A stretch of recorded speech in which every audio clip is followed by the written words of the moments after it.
Such a great racing cathedral here at Gulfstream Park, and always fun with that opening, walking down a memory lane here at Gulfstream Park as Acacia, Courtney, and Jason Blewett catch up with you on a pretty nice Friday afternoon as far as the weather is concerned. It's obviously the eve of the Clásico del Caribe, and we've got, well, a 10-race card staring at us with fast and firm conditions. But before we go any further, do want to send our thoughts out to everybody affected by those wildfires in California. And if you can donate, there's plenty of donations and fundraising vehicles currently ongoing on social media. There certainly are, and of course do check your sources, but I believe what they need more than anything right now is volunteers. If you are in the area, and thoughts and prayers do go out to everybody that is affected. The horse racing world is one big community, and of course we are all thinking of all of those who are dealing with pretty much chaos right now. Yeah, it's a real tough situation out there, and here we'll try to make the show go on. Obviously, we have some business to take care of over the next few hours at Gulfstream Park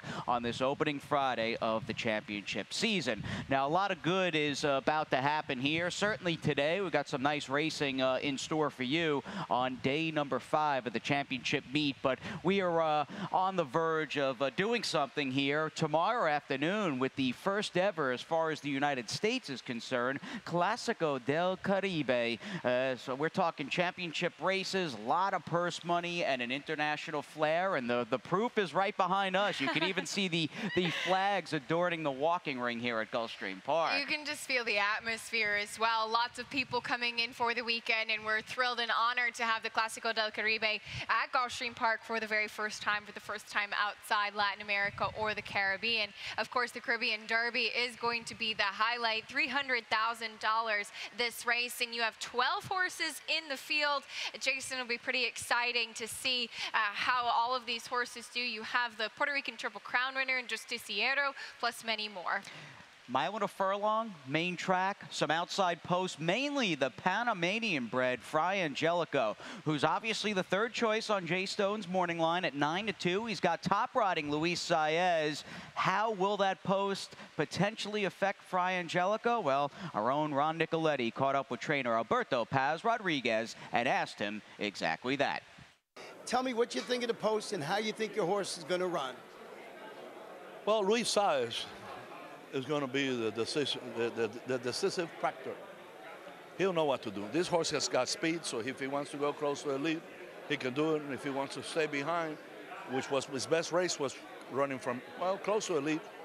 And then he ran one race up in the front also. So Saez will have the decision, you know, how they all break, how he wants to take the turn. He doesn't want to go wide. And I won this race in 1974 with a 13 post position. Well, you know, Panama is hot and humid, and we have had lovely weather. Cool in the sense that 74 is cool for us, a little dry. The track has been in good shape. They have harrowed it, and they have kept it in magnificent shape. The horse has adapted well. The feed is good. The climate is good. So everything has gone really good for us. So it's just a matter of luck now from here on. Well, that post position draw up in 10 Palms on Wednesday morning, the place was buzzing. You could really feel the electricity, the vibes, and the good-natured, I'd say, anticipation of Saturday's first ever in the United States Clásico del Caribe. And as far as catching up with trainer Alberto Paz Rodriguez, you just could tell from that clip, he's one of the good guys, and he's affectionately known, I guess, in Panama, where he's based, as Droopy. Yes, have you seen any of his horses schooling? Fry Angelico did school just the other day. You could see on the saddle cloth it does say Droopy, and it's been great getting to know Alberto and the rest of the horsemen that have shipped in, been so gracious with their time as well, and I've been pretty excited. And as he said, they've been stabled here at Gulfstream for a couple weeks, and we have been extremely lucky with the weather leading up to it, and getting to see some of those Clásico horses and all of the different races working in the mornings as well. It's such an international game, this sport of thoroughbred racing, and the one thing that brings us all together is our our love and appreciation of the thoroughbred breed, and it'll be great having that on display here at Gulfstream Park tomorrow afternoon. Now, as far as the carryovers, we had a couple of biggies going into Thursday's action, but lo and behold, Rainbow Six fell. More on that in a few moments. So we only have just one carryover in the high five to get you up to speed with on this sunny, fast and firm Friday here in Hallandale Beach. A little over $2,500 carried over from Thursday's nightcap into the high five. Obviously, race one as well. Acacia kicks off the early pick five. I'll take a stab at the early pick five. 50 cents is the early pick five. And just a quick reminder, as we always do get questions about it, the early pick five is a mandatory payout, while the late pick five does have the potential to carry over, but no carryovers in the Rainbow Six or the late pick five. And I said Rainbow Six hit yesterday. I got a text maybe 10 minutes before the Rainbow Six finale. There were 4 live singles for the jackpot, and Ron Paolucci, who's obviously a well-known horse owner and a very well-known horse player, sent me his ticket, was alive with the 1, 3, 10, and 11, and ultimately ran 1, 2, and I think 4th in yesterday's last race. So congratulations to Luch, who took down that Rainbow Six for about $100,000 there, and it singled his 8th race winner, Nikki's Cause, named for his late daughter. So it was nice, even though I was a little against, thought the filly was a little overbet. Really nice seeing Luch get home with his single with such a meaningful name. Yes, and I was going to mention that. A pretty good day, not only hitting the Rainbow Six, but getting the win, and as you said, a good story behind it. So congratulations. We started new with the Rainbow Six today, but that doesn't mean you still can't get a good payoff. No, and the same goes for Friday's early pick five. So my question to you is, how much are we spending? All right, we'll show you my ticket. You have 6 to 5 very early on in Alaskan Prince. I'm going to use that horse, but I really like the number 8 Swagger. And Jason, the question is going to be, how short a price is the number 7 Alcor in race number 2 with yet another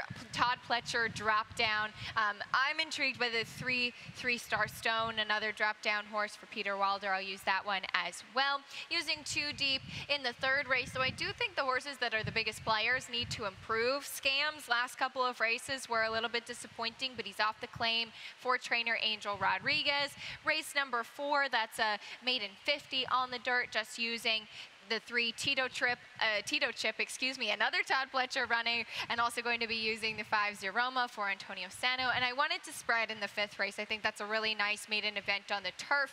Some very good horses as well, and I like the ones that have more experience going 2 turns on the turf. So and $32 for yeah, me. Not to cut you off, some big trainers in the mix throughout today's card. And speaking of big, this is a huge, gargantuan unveiling of our first ever for this meet, Beat the Expert. And you're probably feeling, looking at that, well, that entire slate, but the picture especially of Miss Acacia looking just as scary and as tough as could be. I miss seeing that picture. I know, we haven't had it for a couple months now. We did not do Beat the Expert for the past couple of months and getting ready for the championship meet, but it is back. My picks are in.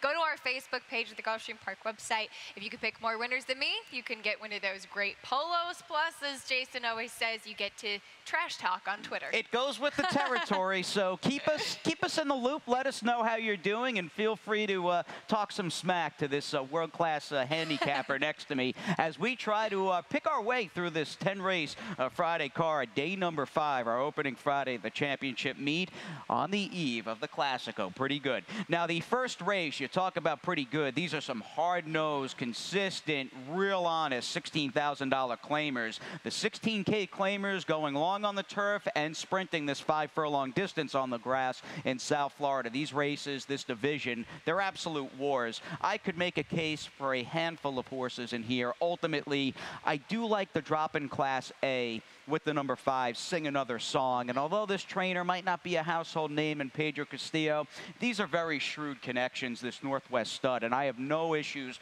with this one's last race. A pretty good effort against the bias on a speed-friendly GPW turf. You're absolutely right. You had some speedy horses getting the win in there, in Dubai Bob and Diddley, both of whom are very solid contenders that he was facing, going that 5 furlongs on the grass. And he's kind of been back and forth. Does he want turf or dirt in the past of his career? But you're absolutely right. Some sharp connections that you do need to take another look at. And Luca Panici going to be in the saddle. I preferred another drop-down horse, and that's the number 8 Swagger. I thought he was kind of moving in the right direction. It kind of looked like, well, there's maybe stepping him in over his head in that allowance optional claimer last time out at Gulfstream Park West after he had won back-to-back $8,000 claiming races. But he ran huge behind Xander. It was a really nice Brendan Walsh trained horse, and I thought top to bottom that was a very tough field, and he was only beaten by half a length. I've got no issues with anybody who says, I want Swagger in the first. I've got him in the mix. He adds a little fuel to the fire with his running style as far as the pace goes, and he'll break one inside of Gary Gullo's first start of this meet down here in the 9, Alaskan Prince. I happen to bump into Gary, who I've known for almost 20 years, and it was just good seeing him. You know, so many friends that I've known and colleagues in the game for so long up in New York. Haven't seen many of them for a few months now, so it's nice having Gary here, who's spending his first winter with us here at Gulfstream in quite some time. He is, and great to see him here, and welcome to Florida. And that is the beauty of the championship meet. It's a little bit of reunions as well for the couple months that we are here. This horse has been training really forwardly at Palm Meadows as well, and all of the early money coming to this one. He is just a fresh face in here as well. He's shipping in from Belmont, and where he ran against Tougher. His last race was disappointing, but he did have a win 2 starts back, and he's first off the claim for a good barn. All right, hasn't run in close to 70 days as he picks up Nick Juarez, who won yesterday's featured 9th race aboard 8-Town, who made it a perfect 3 in a row, lost his debut, 3 consecutive wins since for Brian Lynch, and just happened to look up 90 buyer for that son of Speightstown. You would think stakes might be in his future during this meet. Yes, he put on a show as well, repelling the bids of other horses, and just really a good race coming down the stretch. A nice horse for Brian Lynch. All right, 12-5, 2 lifetime claiming tags are basically the conditions here for Friday's second race. As we hit the main track, we go a mile, and this is the first of 2 major Todd Pletcher short price drop downs in this early pick 5. Acacia didn't take the bait fully. You didn't single either Alcor or Tito Chip. And as we relive the only victory to date of Alcor, who obviously brought quite a bit of money, we had a Bodemeister for this barn win the Kentucky Derby, and always dreaming. This Bodemeister for the Pletcher barn could be yours today for 12-5.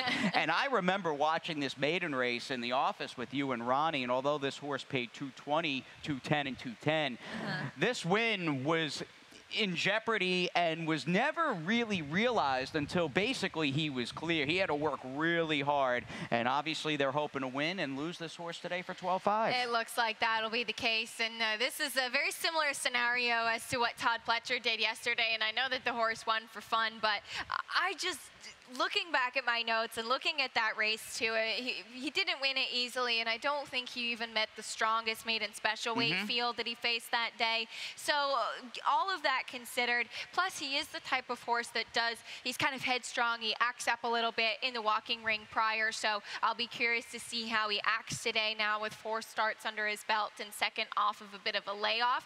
They had tried shipping him up to Monmouth. They tried Gulfstream Park West last time, and even as the heavy favorite, he ran okay. Yet again, they take that very aggressive drop down in class. Whereas I thought for the 3-star Stone, the drop was just more warranted. It just looks like they're putting him in a spot where he can be successful. Peter Walder runs horses where they can win. Had a win yesterday, as you mentioned, with a Luch horse with Nikki's Cause, and just putting her in a proper spot. So I'm just thinking that this is the type of horse who put it all together and had a big win, 2 starts back, second off the claim for this Very dangerous. There's a lot to like it if you don't get the A-level effort, which ultimately, perhaps, let's be honest, isn't an overpowering level effort to begin with. Without core, 3-star Stone seems sort of the main rival and a chief potential upsetter. As we move on to race 3, we stay on the main and potentially stay with the Peter Walder rolling double as we move on to this open 12-5 claimer at 7 furlongs. And I prefer Peter's horse in this one on top, the number 3 Royal Mile, who just looks well meant to me, having this one's claiming price basically cut in half. Consistent kind of horse who doesn't win all that often and has in fact just won for his last 19, but his overall body of work for Peter's been good. He's been very consistent, finishing in the money of the last 3 times, and normally I do kind of shy away from horses like that, but those last 3 races, his only 3 races in this barn, were all on a wet track. So he finally gets on a fast main track today, and he does get the significant drop in class. I liked the number 1 Scam, who's first off the claim for Angel Rodriguez. I alluded to this horse earlier, and I did find a stat for this barn. in the past 5 years, first off the claim on the dirt.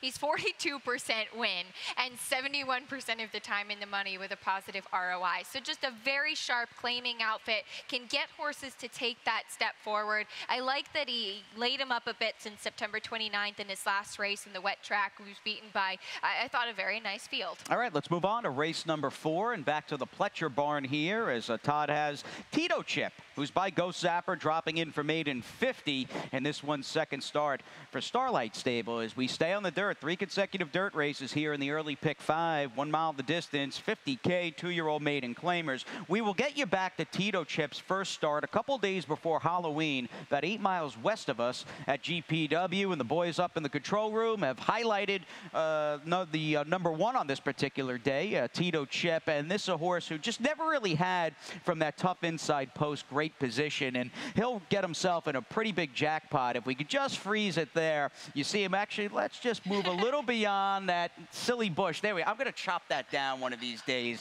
You'll go, Ron and Acacia go, where's Jason? I'll be over at GPW well, at chopping least we know where to go if you go missing. Yeah, exactly. I'll be in the infield hanging out. But here he is, and there's just, I mean, you can kind of tell here, Edgar's already getting ready to just hit the brakes a little bit. And Tito Chip, any sort of forward momentum that he would have had into the far turn evaporated. He's out of the race, and he still rallied and finished okay to finish third, which leads us to the main plot of this race. What's the deal with him in for the 50? He is, and I did this card in like 2 separate sections, so I guess I didn't even realize until after I was typing up all of my picks that I just totally picked against both of the big Pletcher drop downs. But looking back at Tito Chip's first race, yes, I thought he ran solidly given that trouble, and I think solidly enough to give him another shot at special weight competition. That being said, I wasn't enamored with some of his movement and his action early on in the race, and maybe he will gain maturity. He is stretching out in distance as well and gets Luis Saez, so there's a lot of good things there. That being said, I just took a shot with the 5 Zeroma, 1 of 2 in here for Antonio Sano. Also has the number 1 Agujero to the rail, but I think the stretch out in distance is really going to be key for this horse. There's distance pedigree. The dam was going long on the dirt. He's by Union Rags, and the way that he ran last time, plus Edgar Zayas picking up this mount, I just thought that he'd be a nice price and one that could be on the improve. This is one of my favorite, Antonio Sano, one of my favorite long shot barns, and Antonio's got the numbers. He'll take on Tito Chip with not 1 but 2, as Acacia mentioned, in race number 4. And with the first 4 down, it's all about the Rainbow Six. We begin anew after this. Hello, you've reached the offices of West Point Thoroughbreds. Please leave your name and your number, and we'll get back to you as soon as we can. Okay, starting to move now. He's 4th. He's on the outside now. He's pressing him now. There's the 1, the 7, and the 6. He's on the lead. There's another horse on the inside of him. He's pulling away. He's going to win this race.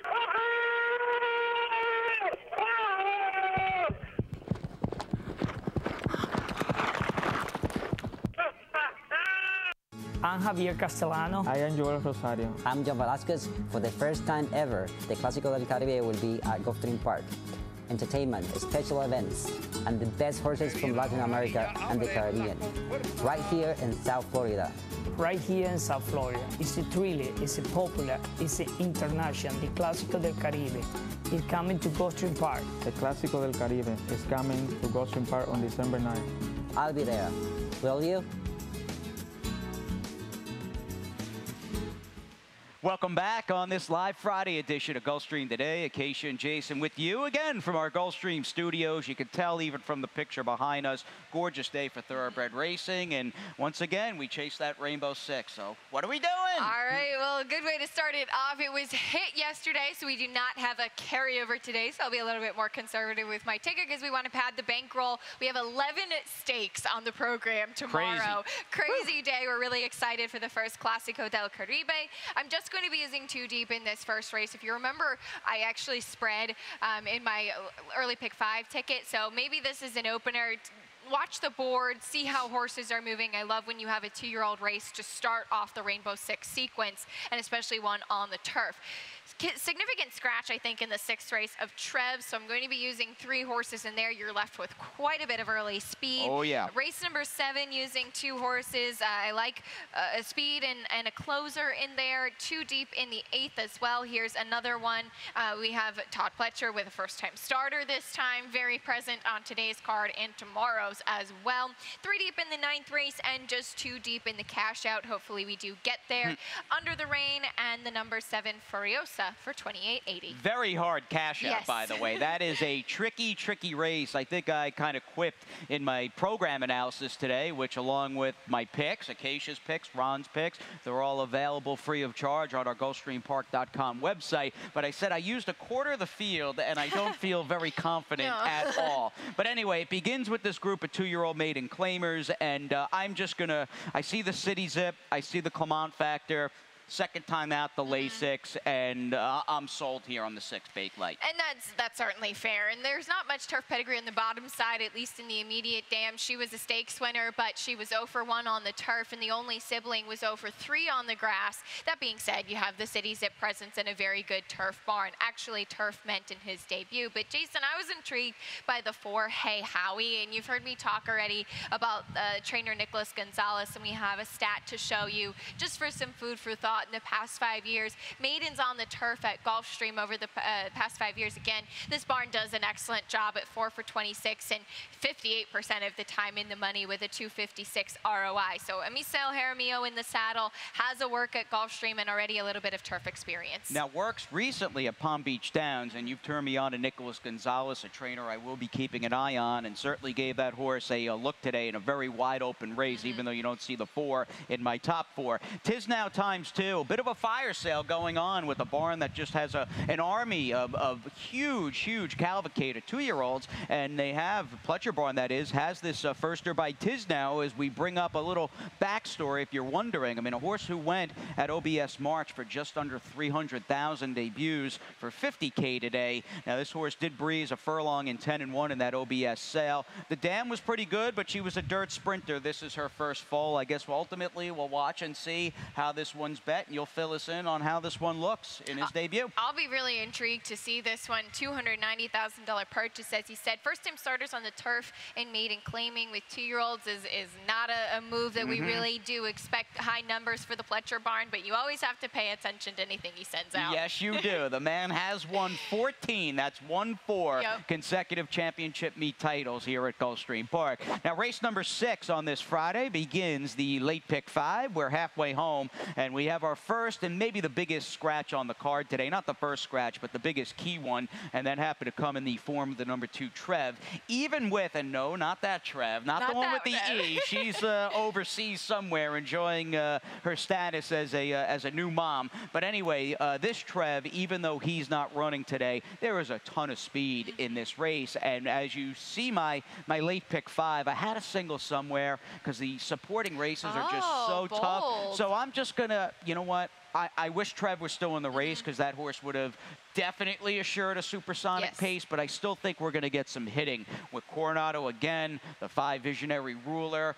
He can track, but I still think he's better when he's up in the fight and his hooves are rattling. And the 7 Gentrify, one of my old buddies from the Big Apple, he can run and gun with the best of them. Grand Nene's dropping and seems like the only realistic-looking closer in the race. So there is my anchor for $27 in a really good sequence that includes a pretty nice main special weight for 2-year-olds on the turf in race 8. Yes, it does, and I like your comment. Snowbirds have arrived in a very solid turfer. We have some really big names coming up later on. Indeed, we do. Now, Grand Nene, as I said, my top selection in the 6th, and I know he's inconsistent and he doesn't over really blow you with anything as far as how he looks on paper, but he is dropping in class, and it does seem like every few races, for no rhyme or reason, seemingly, he steps up and actually runs. So maybe today is the day in a race he's supposed to get a really wicked pace to attack. And that's really going to be the key. It seemed like he certainly is that nice closer. He comes out of a race that did produce 2 next out winners. I thought he met a nice field and the slop last out at Gulfstream Park West. My stab was going to be with a jockey that's just ridden in very good form lately, and I'm just kind of riding that train, though. Miguel Vasquez did have 2 wins yesterday. 3 wins. wings, excuse me. You're absolutely right. So he's been picking up steam as well. But I've been really impressed with what we've seen throughout the fall and continued on in the winter with Albin Jimenez. The number 9, Kraken John, was kind of on the bubble for me before the scratch of Trev. But I thought now, if he runs a race like he did 2 starts back, sitting just off the pace, last time out at Keeneland, he was running against $40,000 claimers. I like that he takes a drop shipping in here. I really don't know what we're going to get from him, but if he runs like that work at Palmettos on December 1st, where he went 46 for 4 furlongs, thought maybe he could be a contender. And this seems like a pretty crafty barn, too.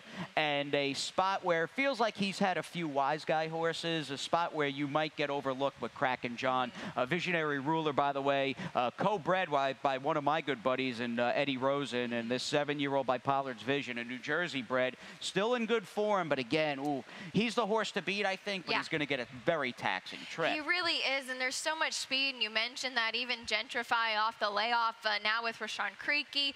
Visionary Ruler's been running in restricted state-bred stakes competition, so he's got the class angle, but he's got to send, too. I totally agree with you. As we move on to race 7, and this is another race as we go a little further on the main track. In fact, right out of the chute at 1 mile with the 6250 Philly Mare Claimer, I think you're looking at a very fast pace here again, and it's basically Jorge Navarro's glorious moment on the front end. And the more I looked around, and I see you saw probably the same thing, that Roraima, she's going to get a really nice pace to likely close into. Yeah, she really is, and I think that's really going to be the key. She's stretching back out to the 1 mile distance. I have no qualms with that. She comes out of a race where the 2nd and 3rd place finishers came back to win, so it's proved to be productive. I think Peter Walder's done a very good job with her. Her last 3 races have been very solid, and she'll just sit right in that perfect spot and get the trip. Yeah, for Walder to reach out, I know he uses more high-profile riders for the most part, but for him, as Javier's gotten a little older, a little more selective, no longer really rides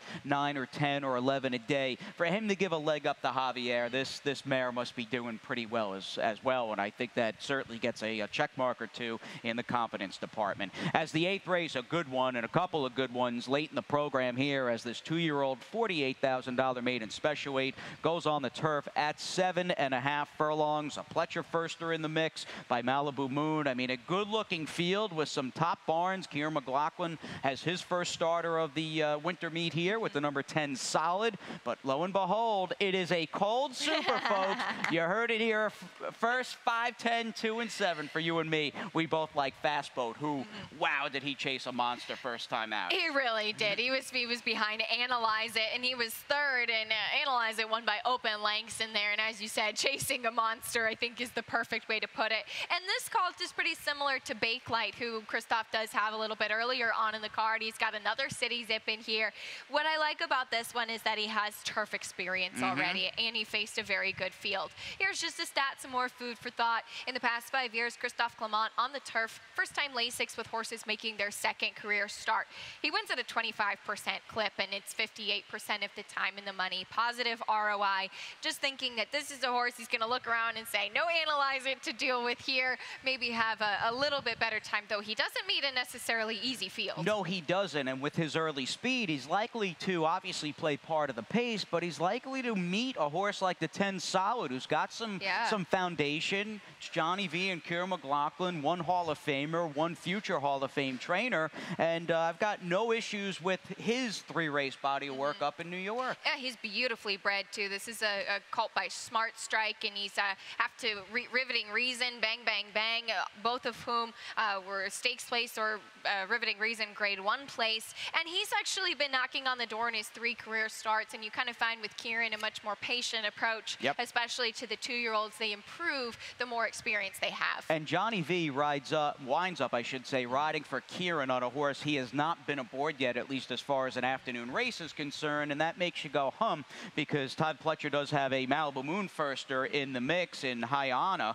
for Wertheimer and Frere, and to see Johnny on Kieran, that might be a good sign there for sure. Yeah, certainly could be. Hyana has some turf pedigree as well, and Luis Saez, who has continued to ride in good form, will have that I'm call. glad he's okay, man. We were reminded just how tough these jockeys are yesterday, with Luis taking a bit of a tumble there in deep stretch of race 6, but he came back a few races later, and glad that he's with us today for this 10-race card. 9th on the program. Speaking of the Pletcher barn, I mean, man, you go through this card again with you, and I remember thinking, wow, Todd could have a really, really big day, and that's something that will potentially continue tomorrow because the first 6 stakes are all 2-year-old stakes, and Todd has at least one runner in each of those half a dozen stakes. He could easily win 4 or 5, if not all 6 tomorrow. But anyway, I am so psyched to see what we get out of Bold Envoy, who, as we relive this horse's debut win back on August 17th here, and he was not a short price, debuting for maiden 35. He was on a hard chase throughout, chasing that even money horse for Reeves Thoroughbreds, and man, this horse was so good, got a buyer of 82. I mean, a race for the level that came up really fast. Of course, his second start was a complete, basically non-effort at even money. So I'm anxious to see, and he's the key to a wide open race, but is he just a one-hit wonder off this freakish type performance, or is he a legit horse who just didn't, for whatever reason, show up second time out? I will say this is just a trainer change and not a private purchase. The same outfit that has him owned him in his first 2 starts. Yes, and thank you for pointing that out, because sometimes you do kind of wonder, well, was there a lot of interest in this horse? Yeah, and I remember really being intrigued by him in his debut race because he made a nice physical appearance and he just pulled away and was really geared down in this stretch. He did, yes, regress second time out, and even though he does go to a much bigger, much more well-known outfit in Todd Pletcher, I do think Monty Thomas is a strong horseman, and certainly you will look at anything, as we said, that comes out of the Pletcher barn. But here's just, again, food for thought. We try to provide as much information as possible. Here's a stat on Todd Pletcher in the past 5 years. First after the trainer switch in dirt sprints, not really the biggest move for him, just an ROI of 75 cents and a 13% win average. That being said, this horse does have some nice foundation underneath him. He's got a lot to prove today, though, I think. So I went, at least as far as the win, I've got Bold Envoy second. I also found a stat, first-time trainer change for Todd in allowance company, 0 for 17 over the last 5 years. So those horses, for the most part, are bet and are underperforming. So I took a bit of a wacky horse, but I like the dry dirt races with the 2 Wild Good, chance to get the connections who were routinely overbet throughout the summer at an okay price. Yes, and I do think that he maybe has to improve slightly as far as when he's faced other competition in this field. He hasn't been as good, but I do think that he's a very solid horse. I landed on the 7, Mr. Baker. He's the drop-down horse for trainer Ralph Sadie. I know he's off a layoff, but we know that this barn does know how to get them back to the track in good form. And we'll wrap up things quickly so Pete Aiello can bring you the scratches and changes in just a few moments. And we end things with a real humdinger, as Ron Nicoletti would say. It's a good way to put it. It's a tough one. 7.5 furlong, 3 lifetime filly mare claimer. Recent races are respectable, a good post. Again, Gustavo Delgado, I've been riding him. His horses have really uptick in the form department. Make big money? Please make big money in the last. And she showed some speed in her last couple of races. I think she certainly has the opportunity to do just that. I took the Jane Sibeli shipper in the 7 Furiosa, who comes out of a 9 furlong race, and I think 7.5 will be more in her wheelhouse. Sounds good. Ron Nicoletti is in everybody's wheelhouse. We'll have him throughout the afternoon, and Pete Aiello chomping at the bit. He's coming up next with your Friday Scratches and Changes. Pennsylvania, proud of our growing breeding and racing industry.